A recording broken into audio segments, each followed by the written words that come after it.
subscribe. మనం చేసిన ప్రతి ప్రార్థన దేవుడు విని మనకు ఆన్సర్ ఇచ్చాడు అనుకో, మనం దేవుని నమ్మినట్టు.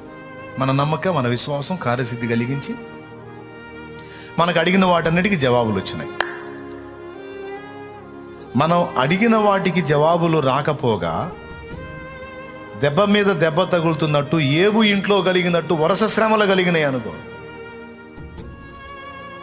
దాని అర్థం ఏంటో తెలుసా? నువ్వు దేవుణ్ణి నమ్మలేదని కాదు, నువ్వు నమ్మావు.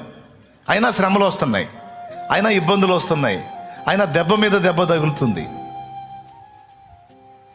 ఎందుకని? నేను దేవుణ్ణి నమ్మక ఇట్లా వస్తుంది అంటే, లేదు నమ్మావు. నువ్వు దేవుణ్ణి నమ్మటం సంగతి అటుంచి, ఇన్ని పరిశోధనలు నీకు వస్తున్నాయి అంటే నిన్ను దేవుడు నమ్మాడు.